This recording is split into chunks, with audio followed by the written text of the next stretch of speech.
Now we're going to dive into the month over month.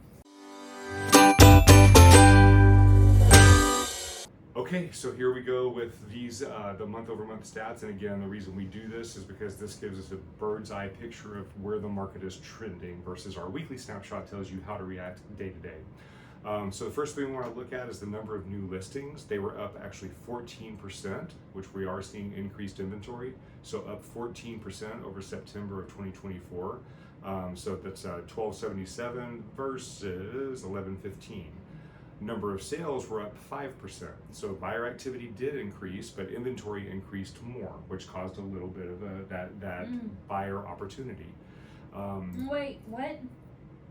So, can you say that again to me? So the number of sales were up 5% over September of 2024. Yeah, but the listings were up 14%. Right. So that's what is giving the buyers the opportunity. Gotcha. Yep. I'm with you. Okay. Thank you. Days on market. So we are still sitting within that 30-day days on market. We're at 27. The properties are sitting a little bit longer because buyers do have more options. So it's 7 days over what it was in September of 2024. Months of inventory. This is how you really establish if it's a seller's market or a buyer's market. Anything 5 to 6 months is considered a normal market. 6 months or above is a buyer's market. 5 months and below is considered a seller's market, and we are sitting at 3 months. Now, in September of last year, we were also sitting at 3 months. So we stayed even there. It's just a little bit slower, and buyers have a little bit more opportunity. Which is good. Yep. Now, this is the number everybody always wants to know, but we got to give you a caveat here. So the median sales price went down 1.4%. Oh my gosh, how is it we can say prices are still going up when the median price went down? That's right, Please tell us. Well, I will explain it. So, first of all, every other month previously, the prices were up. But the median prices? Yeah, the median prices were up. And overall, year over year, the sales prices are up. But let's look at what the median sales price is. So the median sales price, I haven't done this for a while. It's my favorite example. I love it when you do this. It's one of my favorite things. So the median sales price is defined as the number that falls right in the middle of all the sales prices that happened. So statistically, this is good because you don't get skewed by really high sales or really low sales. It just kind of indicates what's in the middle. So it's a good measuring stick, but you have to understand what it's measuring. It's not measuring home value.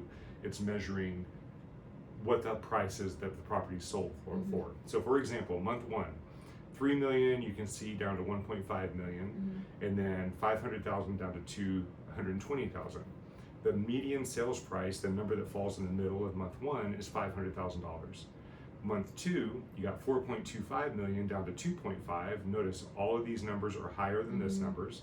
You've got 400,000 is the median sales price, and you've got 395 to 315. Notice all of these numbers are higher than these numbers, but the middle number is 400,000. So if you that happens sometimes. It does. It happened last month. A lot. Yeah. So if you look at what that middle number was, and you were running all of your analysis based on that alone, you would say that house prices dropped 20%, even though we can see that that's not the case. So median sales price indicates what's happening in the market, but it doesn't indicate value of the property. It doesn't mean you can now buy a $500,000 property for $400,000. Right. So the way you really determine that is you look at property specific when you are out searching. So for example, there are some condos where prices are coming down. That's true. There are some neighborhoods where prices are going up 10 to 15% year over year. So it's really property specific. The market itself is not declining. Right. Do not jump on Not the here. bandwagon of thinking it's about to Virginia, crash. DMV, Yeah, here in Northern Virginia.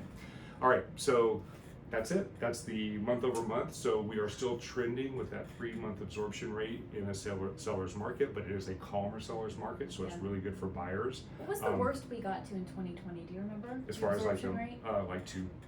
Was it 2 was the worst? I thought we had gotten down to 1. I thought we had. I don't remember seeing 1, but 2 is usually the lowest. Or maybe it was like the big fear. Yeah, could be. Okay. All right, if you have any questions about this or anything else, give us a call at 703-783. 2143. And we'll see you guys on next month's Market Report. Report.